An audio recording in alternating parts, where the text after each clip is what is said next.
you and I have been talking tax, and we've had advisors here, whether they're attorneys, financial advisors, M&A advisors, and really brilliant people to talk about tax. But today I'm super excited. I know we've been waiting a long time to get our guest on, and the day is finally here. And so just to set the background for those of you that are not familiar with his name, I don't know how you won't be if you're in the tax world, but we have the distinct privilege and honor today of welcoming former Chief of Staff to the IRS, Mr. Tom Cullinan. Tom, welcome to the podcast. How are you? And I actually need to correct you because I was acting Chief of Staff. I was actually started off as counselor to the commissioner and then was acting Chief of Staff for about the last 10 months or so of my tenure there, which was absolutely fabulous. Excited to talk about it and excited to be here. So thank you for the invitation. Yeah, well, look, we're heading into tax season right now, so our timing could not have been any more perfect here. But, when people hear about an acting Chief of Staff, we have a lot of questions. But before we get to learning more about the IRS, tell us a little bit about your background and how you ended up in that position.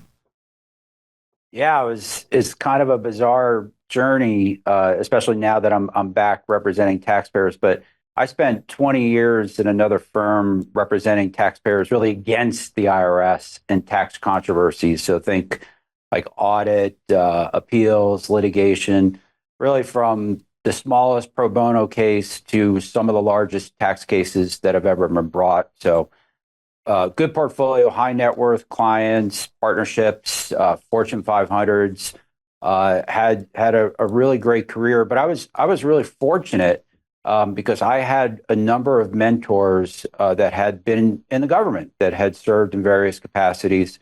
So probably my closest mentor was a guy named Jerry Cohen, who was chief counsel at the IRS. And I got my first assignment as a brand new attorney from Randolph Thrower. And Randolph had actually been commissioner of the Internal Revenue Service.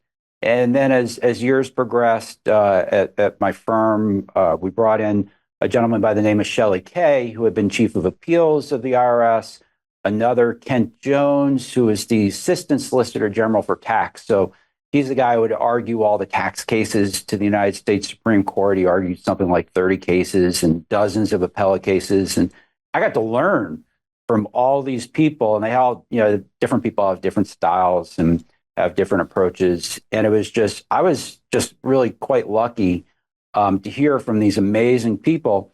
And they all shared how important their government experience was to them.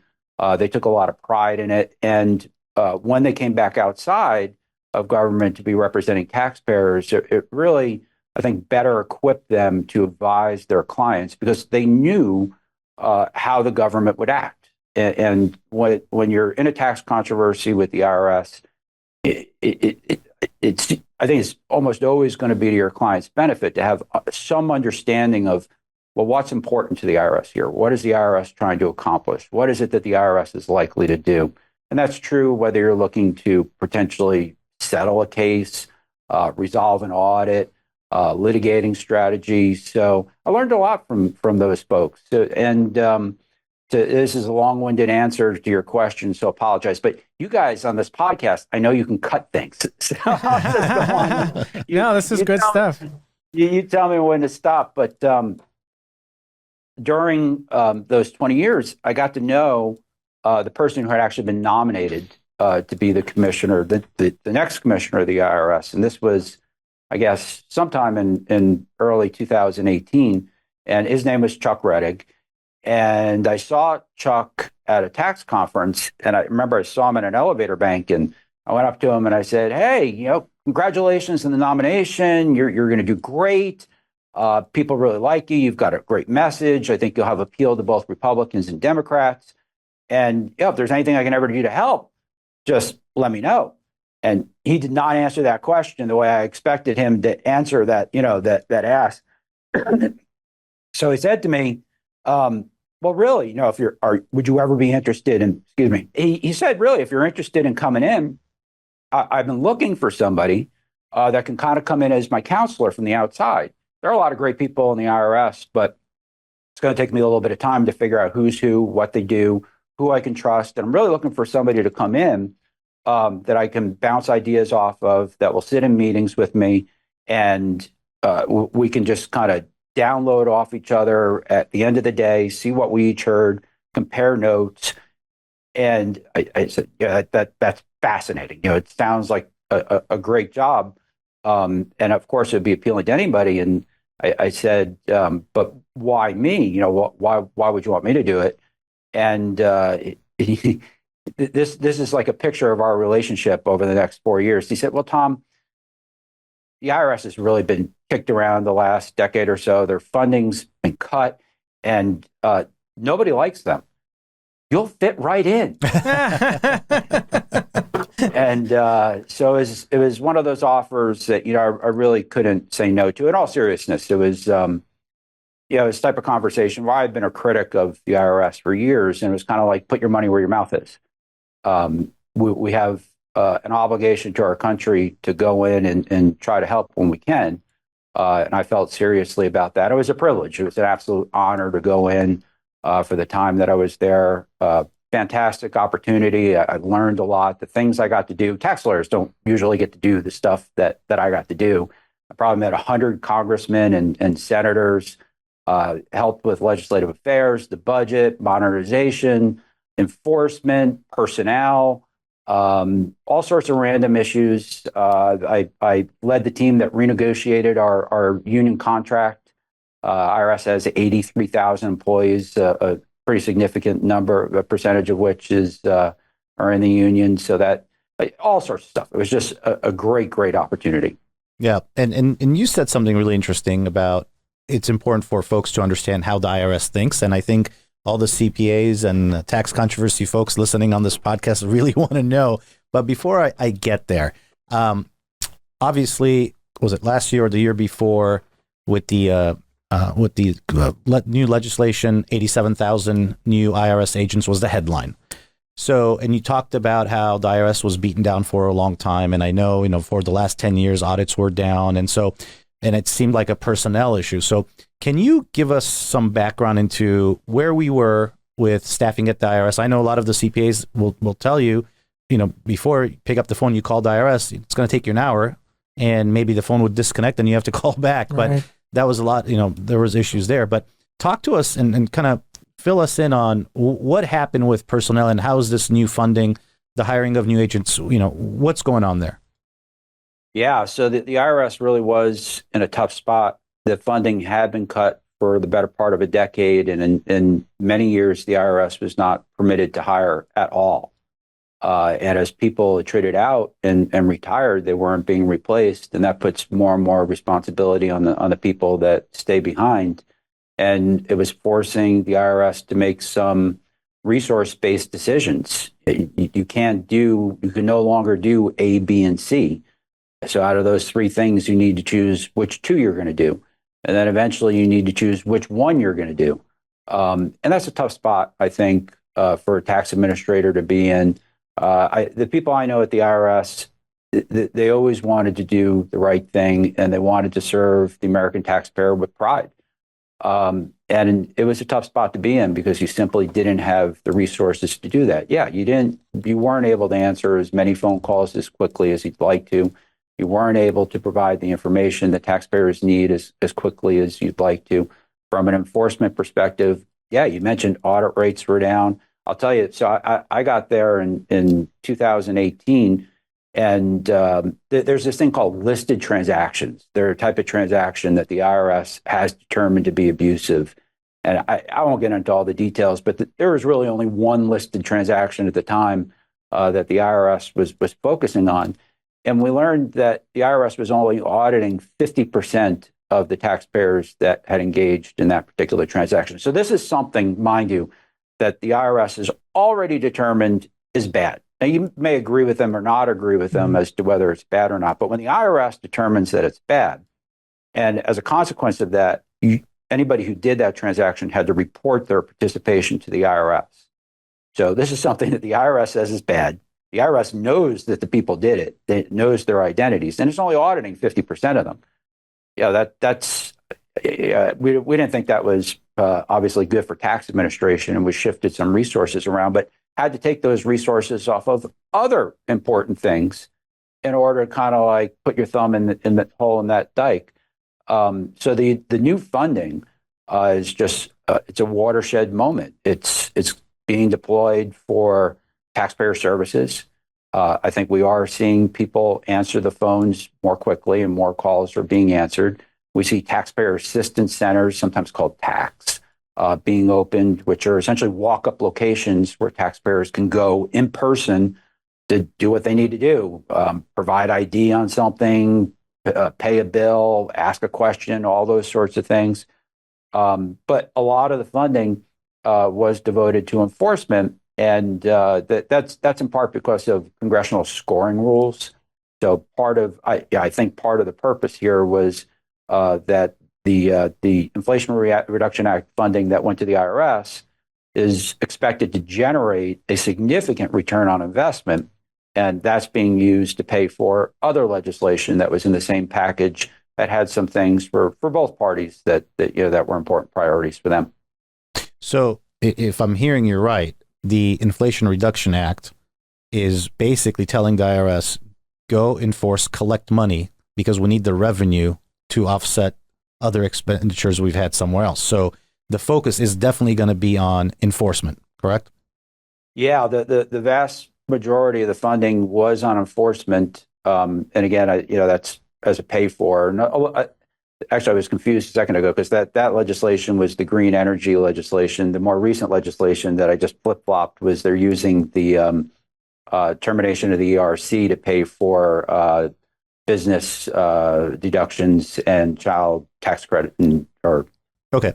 So along the lines of enforcement, obviously this IRS puts out the strategic plan and it's there for everybody to go out there and read it. And as recently as I think yesterday or the day before, there was news. The IRS came out and announced that they're going to be targeting corporate jets, owners of corporate jets. And so it seems like their enforcement effort, at least from a publicity perspective, is going after the super wealthy. Can you Can you shed some light into how that, if we're reading the strategic plan or maybe you could, maybe you've read it probably, and tell us where is the focus of enforcement as we stand today here in February of 2024? The strategic plan is kind of a high level document. So it describes the types of areas where the IRS is going to go. According to the plan, it's going to go after corporations, partnerships, high net worth individuals, emerging issues, promoters of transactions that the IRS doesn't like. It doesn't get into a whole lot of detail about the specifics, so things like corporate jets or whatnot. But in conjunction with that, I think what you see coming out of the IRS now as they begin to ramp up, and ramping up, by the way, is going to take some time. I would not expect audit rates to increase tomorrow in any material means because while the IRS has the money, they need to hire people, right? And then you need to train people. And actually, audit rates could decline for a period of time because to train people, you're going to take your more experienced people who would otherwise be out doing audits, and you got to take them offline so they do the training. So you might actually see a temporary decrease before you start seeing things increase. But yeah, those are going to be the areas that they are going to go after. You see Commissioner Werfel, the current commissioner, he's playing a lot of defense because the IRS got substantial funding that it needed, and there's a movement to take that funding away. And I think Commissioner Werfel is trying to make that as hard as possible by saying and being very transparent. Listen, this is the stuff that we are going to do and have been doing with this new funding. So it's corporate jets, it's aggressive tax shelters, it's going after millionaires who have not actually paid the taxes that we know are due and owing. So it's just a collections thing. And so he's trying to posture it as, okay, fine, you all want to take the money away. That's stuff that we're not going to be able to do anymore. And some of those tax that we reopened, the taxpayer assistance centers, probably not going to be able to keep them all open. We're not going to be able to answer as many phone calls anymore.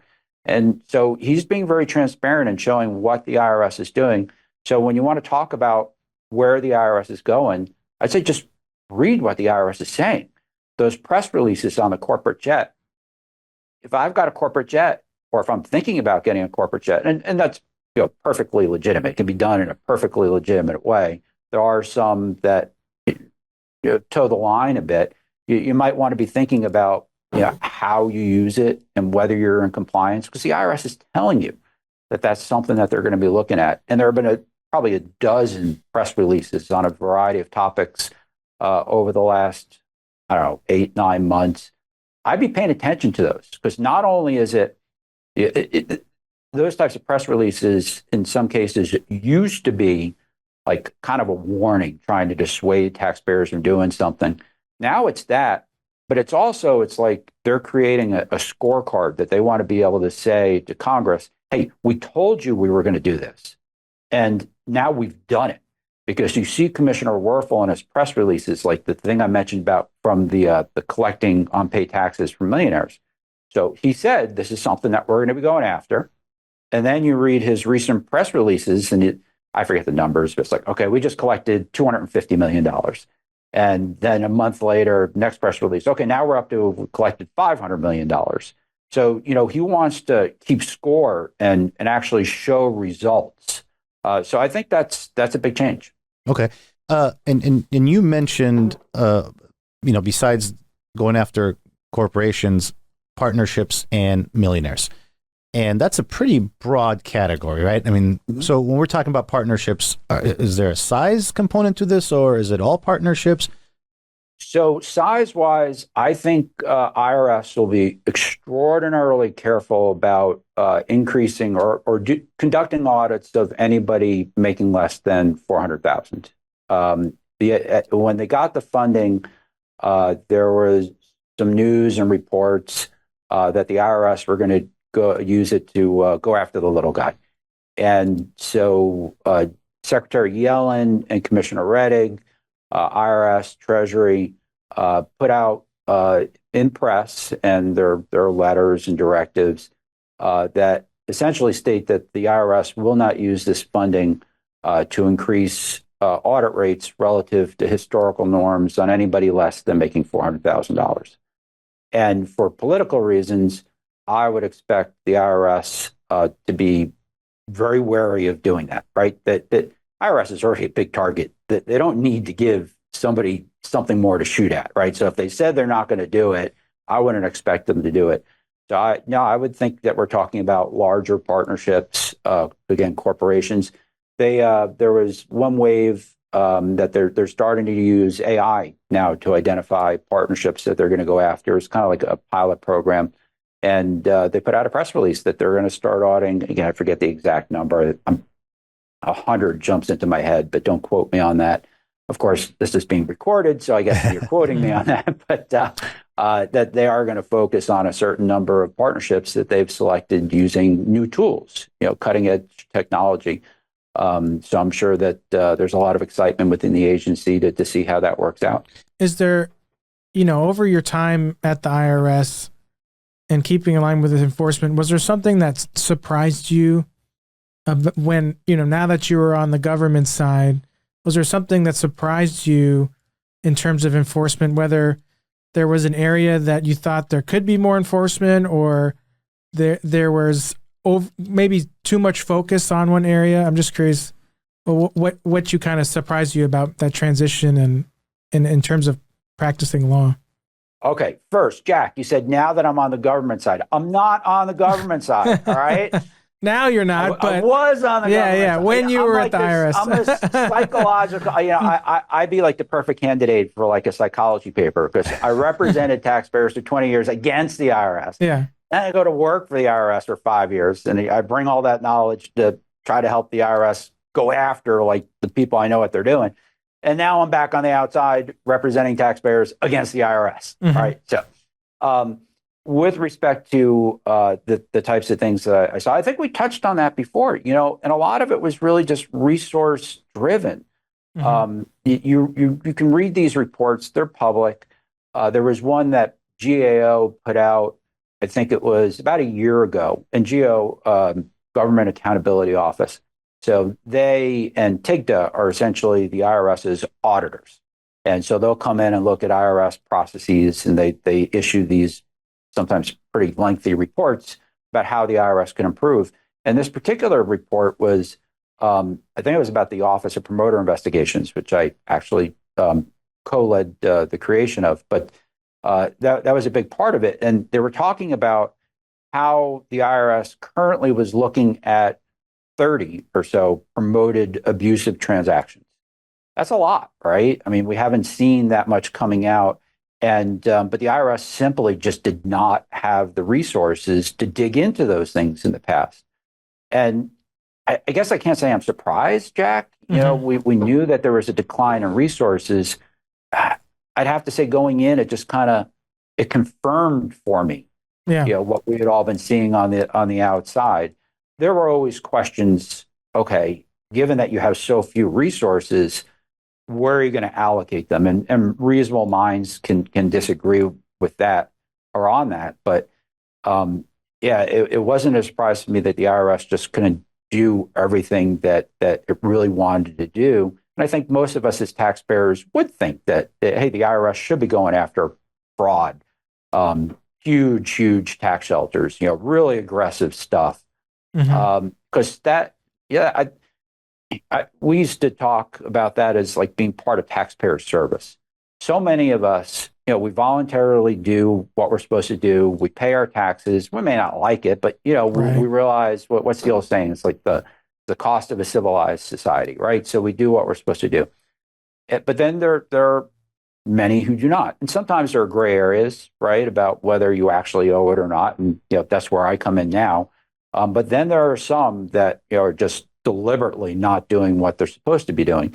I think the rest of us who are shouldering our fair share would want the IRS to go after those people that aren't doing what they're supposed to be doing, right? Right. Sure. Right. So speaking of promoter investigations, ERC, let's talk about this because for the last year and a half, we've actually had guests here and we've complained that, hey, our phone keeps going off, promoters calling and saying, hey, we could get you $26,000 per employee. And lo and behold, they paused new applications end of last year. Then they announced the voluntary compliance program. And if I'm not mistaken, the voluntary compliance program is basically telling folks that if you think that it was a gray area, go ahead and return 80% of the money back because we know the promoters took 20 and we'll not look into you, with the caveat of you have to tell us who the promoter was.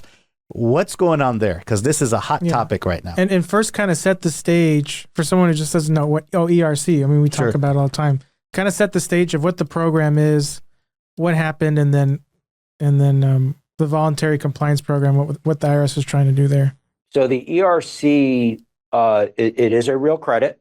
And it was enacted by Congress along with several other rescue programs in response to COVID. And let me talk for just a moment how COVID affected the IRS, because there have been a lot of talk about, you know, how the IRS reacted. And I was there at the time. And people need to remember, people that work at the IRS are people too, right? I mean, they go to your churches, your grocery stores. And COVID affected them just like it affected a lot of other businesses and enterprises. And but the IRS was tasked with really implementing a lot of what Congress was rolling out as rescue programs. ERC was just one component of a much larger rescue package. I mean, the one that probably most people are familiar with are the economic impact payments, the EIPs. The 3 rounds of payments. I think it was in the neighborhood of $800 billion, 400 and something million payments. And IRS worked really hard to deliver that money to the people that just needed it during COVID. And it wasn't always just a matter of just pressing a button and it shows up in somebody's bank account. I mean, we were looking literally for like the guy who lost his job, who was living under the underpass. So, you know, we really, I was really proud of, you know, how the IRS acted there. Didn't get it perfect, but I think it did a really, really good job with the funding that it had. And remember, the IRS's budget is set, like all agencies, years in advance. So it wasn't like anybody saw COVID coming, where the IRS had geared up to hire an additional 10, 20, 30,000 people to do all this. It did what it did with the staff that it had, a lot of whom were sheltering in place under government orders and working from home. So it was a tall task, but I think the agency delivered. ERC was one part of that. This is the 26,000 that you're talking about per employee for small businesses. It's a credit that was available in 2020 and 2021. The main two ways you get it are there's a gross receipts test that if your receipts drop by a certain specified amount, you can qualify that way. Or you can qualify if your business was fully or partially shut down due to a government order that was issued in response to the COVID pandemic.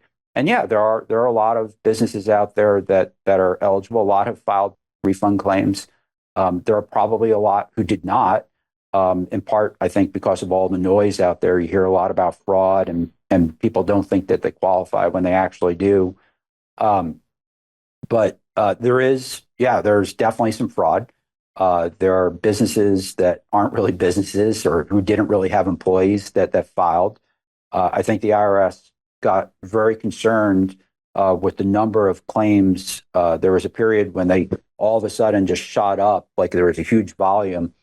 And most businesses, I think, that are entitled to the money that, and not all, but most, who would come in sooner rather than later. So you would think that the ones that are truly eligible, they would be earlier in the pipeline. But there are still some out there that haven't filed. But then about 4 or 5 months ago, there was a huge ramp up in claims, which if I were still at the IRS, that would have given me a lot of pause too. Like, what's going on? Why all of a sudden are we seeing claims, many multiples of what we had just seen 2 months ago? You would expect things to probably go the other way. And so IRS hit pause. There's a thing called a moratorium where they aren't processing new claims. So new claims are just coming in. And they're getting a bit stockpiled now and getting backed up. And I can understand that, again, because IRS, they're in a tough spot. They don't want claims to go out the door that are fraudulent, but at the same time, there are a lot of legitimate taxpayers with legitimate claims who need their money. And so it's a lot of tension. I'm not there anymore, so I'm not going to be critical of what the IRS is doing. I'm just telling you from their perspective, what they're seeing, and it's going to be an issue for them. I don't know how they're ultimately going to resolve it. I think the last time I heard is there's something about 1 million claims or so in the pipeline. They're not going to be able to audit every single one of those claims. They just simply don't have the resources. So what I think you're seeing is IRS doing what it can to kind of around the edges reduce the inventory and the population. So you've got a couple of programs. There's the voluntary disclosure program that you mentioned, or voluntary compliance program. I forget exactly what it's called. But that's a program for people that have already gotten their refunds. And if you don't think you're entitled to it, to give it back. And then you've got the withdrawal program where you can have a claim that is sitting up there today. The IRS hasn't acted on it. And again, if you are having second thoughts, it's an opportunity to pull it back. I would say with respect to both of those, hey, if you got a legitimate claim, and by legitimate, I don't mean like rock solid 100%, that you absolutely know that you're entitled to the ERC. There are a lot of gray areas here. And especially on the partially suspended governmental order test, the gross receipts test, remember there are two ways basically to qualify. Gross receipts is mostly mathematical, but the partial suspension government order test, it's oftentimes like not 100% clear. It's a gray area, right? So it's like, what's your degree of confidence? What's your comfort level? How strong of a claim do you think that you really have? And obviously, the stronger it is and the more comfortable you are, I wouldn't let all this noise about withdrawal and voluntary disclosure influence or cause you to pull out a claim that you thought was highly legitimate when you filed it. So you see the moratorium, you see the withdrawal, you see the voluntary disclosure program. There's a pending tax bill that would do a couple of things. The most notable of which is it would terminate the ERC effective January 31st. Right now, the deadline is April 15th of 2024 for claims arising out of 2020. And for claims arising out of 2021, the deadline is April 15th of 2025. So that's why you hear, okay, so this stuff all happened back in COVID in 2020 and 21, but yeah, the program's still alive. And those are the deadlines as they exist today. But as I said, there's a tax bill out there. And if the tax bill ever becomes law as it's written, it would retroactively terminate the ERC going back to January 31st. So we saw a big rush of taxpayers like the last 2 weeks of January trying to get their claims in case that deadline does get changed to January 31st.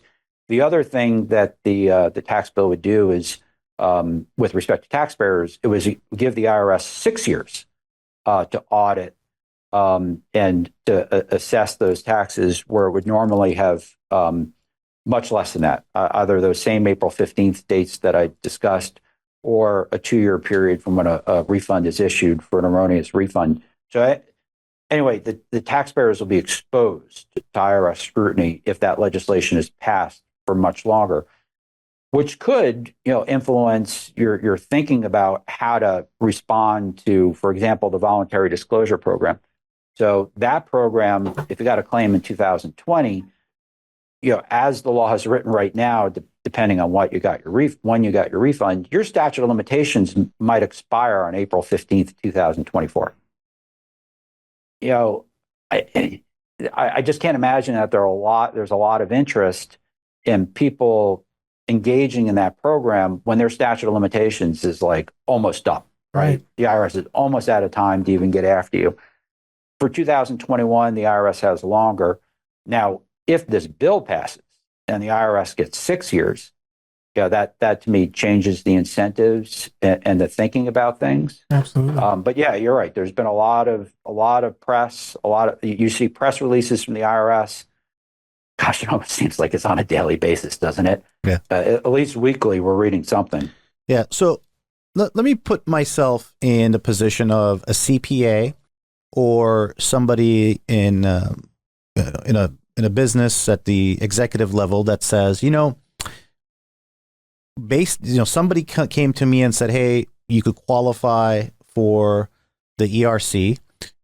They seem legit and they seem to make an argument, but I have no idea. I'm being completely transparent. They're telling me, yes, it works. And I went along with it. And now if, there's an audit and they're going to go back 6 years, how much danger do I face here? Because I went in this thing, being honest, but this person that I trusted, maybe they did something, but I didn't know. There's no way for me to know what they're doing. And so the question becomes, when the IRS is looking at tax controversy like this or enforcement, and, when do they decide to settle with somebody versus go to litigation or, maybe even further to try to make an example out of somebody? So just kind of from that perspective of an honest business person or a CPA that says, hey, that's what they're telling you. I'm not an expert at this, but, it's up to you. And the guy goes for it. And now they got a problem with the IRS. So how does the IRS treat that business owner? So you're not talking about the ERC specifically. You're just talking about a tax audit, a dispute. When does the IRS settle and when does it not? Well, yeah, that too. But I'm talking specifically with, the ERC as an example. But sure, in all cases where the taxpayer is making an honest effort to, share all the data, but this promoter that said, hey, I could get you this credit, maybe they're not on the up and up. But the taxpayer didn't go along with something nefarious, right? They didn't know. They just assumed that what they were being told was good advice. Well, as I said, using the ERC as an example, it's not always black and white, right? There can be an interpretation. So at the end of the day, that may be determined just as a result of an audit. If the taxpayer doesn't agree with it, you can go to, there's called the IRS Appeals Office. And if you still don't get relief there, you can go to court. And court may or may not agree with you. At the end of the day, you're either entitled to it or you're not, right? And if you're not entitled to it and you already got it, then you're going to give it back. If you haven't got it yet and you're trying to sue for a refund, well, you're not going to get it. The issue there would really, to me, would be penalties, right? And I would think, because normally when you underpay your tax or you ask for too much of a refund, you're subjecting yourself to penalties, right? In this particular case, the way the example you gave me is the taxpayer really was innocent, and just relied on somebody else and provided all the information that that taxpayer thought that was relevant that they were supposed to provide, and just got a bad answer. In that circumstance, I would hope that the IRS would be extremely lenient when it would come down to a penalty determination. So even if the taxpayer isn't actually entitled to the ERC in the circumstances you described, I would think there certainly shouldn't be a penalty. So at least from that perspective, taxpayer against the IRS isn't any worse off. But IRS generally, to answer the other part of your question on the settlement thing, IRS will settle most tax cases. In fact, there's a procedure called designating a case for litigation, which means if your case gets designated for litigation, it means that the IRS will not settle it unless there's a full concession. So whatever the IRS says goes. That's extremely rare. Very, very few cases get designated for litigation. So pretty much everything else is on the table.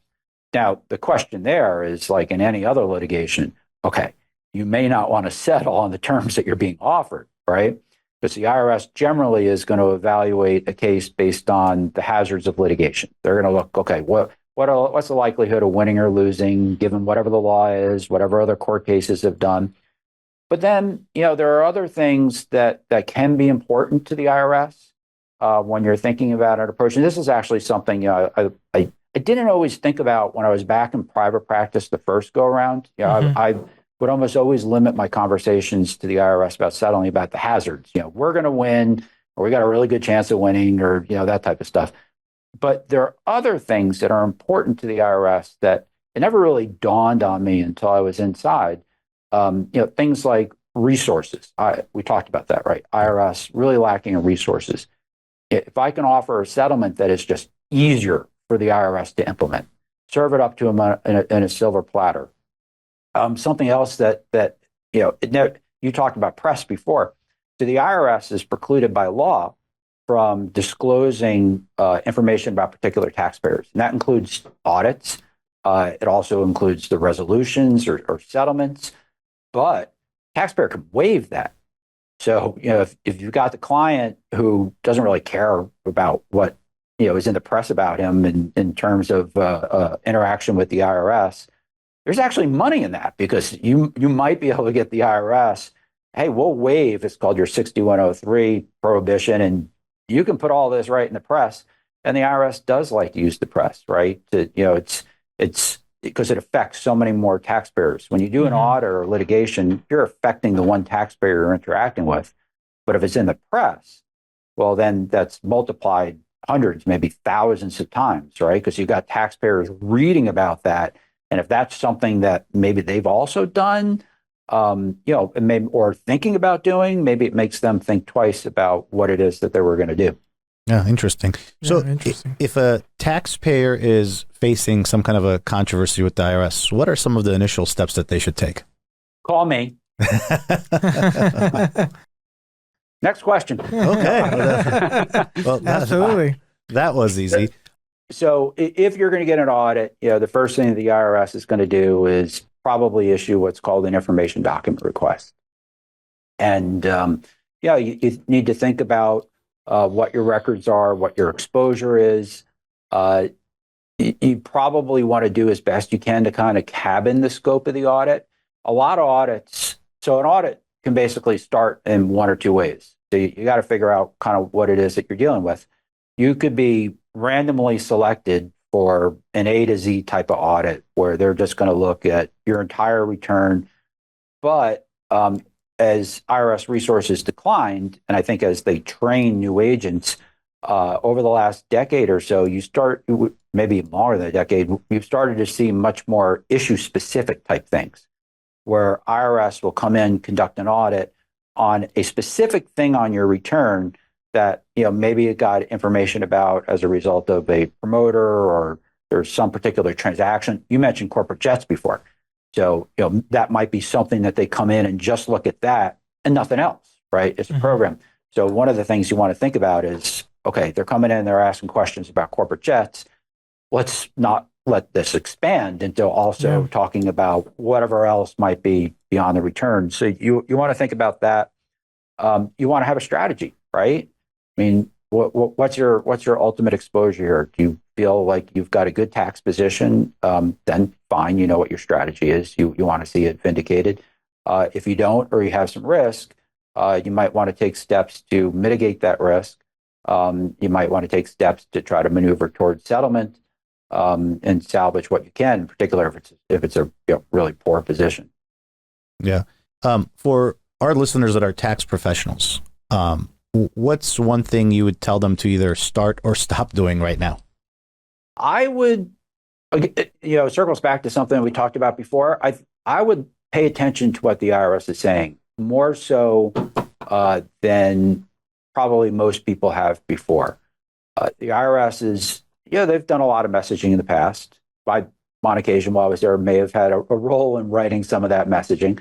But if they say in this environment that they are going to do something and look at something, I would take it quite seriously, because I think there's a lot of political pressure for them to deliver what it is that they say that they're going to do. And there are years where seemingly some taxpayers and practitioners didn't care.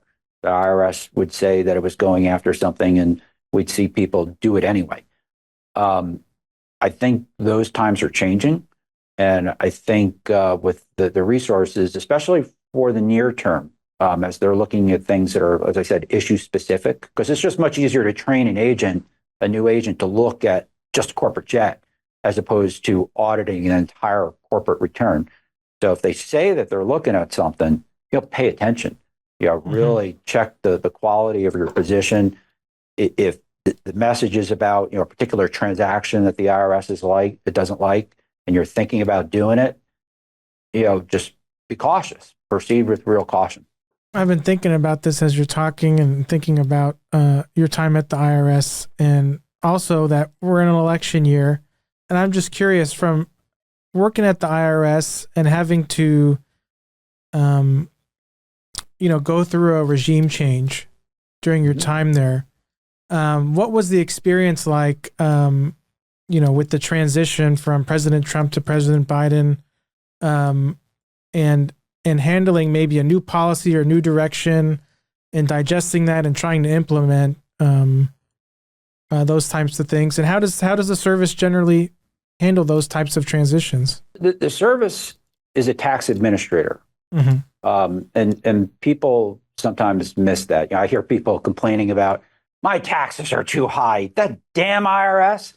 Okay. The IRS does not set the tax rates, right? Okay. Right, There's this thing out there called Congress. And the IRS also doesn't create tax policy. That's the bandwidth or the bailiwick of the Treasury Department. We did see, the IRS from an administrability standpoint, was definitely involved and puts out guidance. And with the Trump administration, there was a huge priority and emphasis on getting out guidance under TCJA. And when the Biden administration came in, that emphasis switched to green energy provisions. So now you see that as being a particular priority. So that can change. But for the most part, there's actually not a whole lot of effect on your average IRS employee. There's a whole operations support division that most people never interact with. Everything from your CFO to the people that facilities and maintenance, to the risk office. You've got these really high-level technical people, research, applied analytics, statistics, AI. And then you've got your revenue agents and your revenue officers, so the people that are going out and trying to determine whether people have actually reported taxes correctly, and for the people that haven't paid, trying to collect it. The change in administration doesn't really affect them very much. Their job just keeps on going. But from a political standpoint, one thing that we tried to do while I was there is just stay completely neutral. Just stay completely in the middle. I worked with Commissioner Rettig pretty closely for 4.5 years. We were in the office together just about every day, and I still don't know what party he is or who he voted for. I'm sure he doesn't know. I think he probably thinks he knows, but he doesn't know which party I align with and who I voted for. And it was just something we never discussed it. And I will tell you, IRS leadership, we were aware of. I mean, you'd have to be naive, right, to not know that certain people are coming after you. When you hear about 87,000 armed agents with guns, that, which frankly was absolutely, utterly ridiculous and irresponsible in my view. Mm-hmm. But we didn't talk about politics. Nothing was ever done for politics. We tried to stay neutral. I tell the story that one day we came in and the TV is playing CNN, and the next day is playing CNN. We're like, we can't play CNN, right? I mean, that's like, people are going to come in and think that, we've got a certain bent. And so they changed the TV, and the next day I come in and it's playing Fox. Oh, that's not what I meant. Right? It's like Weather Channel. So yes, the Weather Channel was up for like 3 years. I'm not sure that's happy. But even in the Hill visits, we visited with 100 or so congressmen and senators, and we visited with everybody who would visit with us. Majority party, minority party, Senate, the House. In fact, two of my favorite memories occurred within about 2 weeks or so of each other. And so we had one meeting with Kevin Brady, who was chair of Ways and Means at the time, very powerful congressman out of Texas. And we're in his conference room. And I forget when the British burned down D.C. I want to say it was like 1812. I think this conference room was built in like 1813. So it's like this really old, beautiful, beautiful room, beautiful table. It's got a fireplace. And I was fascinated because there were these two metal spits with another metal spit going crosswise. And there was a log with the metal spit going through the middle of it. And every time the log got burned on the bottom, just because of the weight on the top, it would like naturally spin. I'm thinking, oh my gosh, that's so cool. Yeah. And I'm looking out the window, and it's the first snowfall in DC. And I feel like I'm back in the 1800s, and you would expect like a horse buggy to drive by. And then we're having this conversation with the congressman about cryptocurrency. And it was just like, these things just didn't line up. It felt completely surreal. But then, on the other side of the aisle, it was just a week or so later, and we had our first meeting with John Lewis, civil rights icon, and that we met with Mr. Lewis on 3 different occasions, and we had a private meeting where it was just the commissioner, me, Congressman Lewis, and one of his staffers.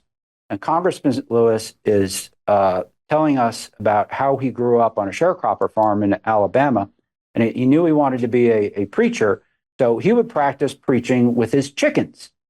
And he explained it. I would baptize the chickens. I'd marry the chickens. And when the sad time came, I would eulogize the chickens. I was sitting there like, are you kidding me? I'm sitting here with Congressman. It was just amazing experiences. But yeah, we always made sure to stay neutral. And as apolitical as we possibly could, and we met with everybody and anybody.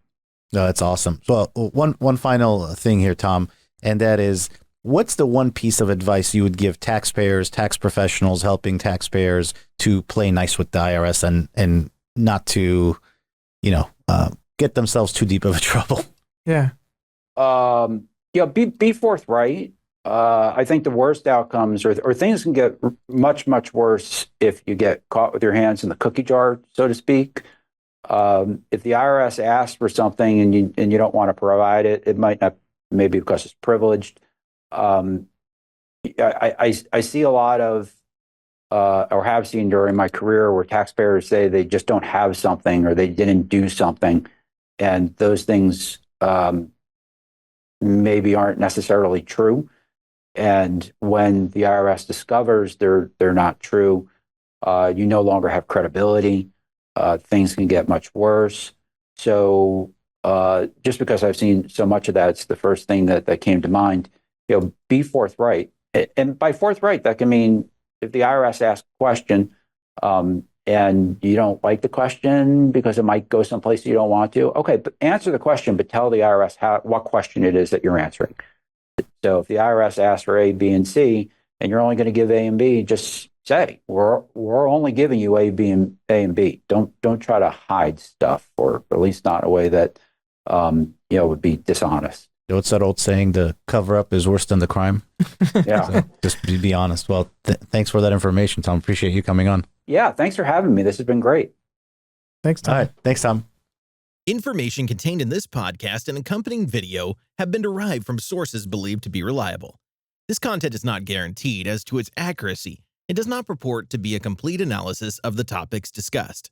Analysis is based on assumptions that may not come to pass. None of the content should be construed as legal or investment advice. You should consult with a qualified professional before implementing any strategies discussed. All expressions of opinion reflect the judgment of the speakers on the date the video was recorded and are subject to change.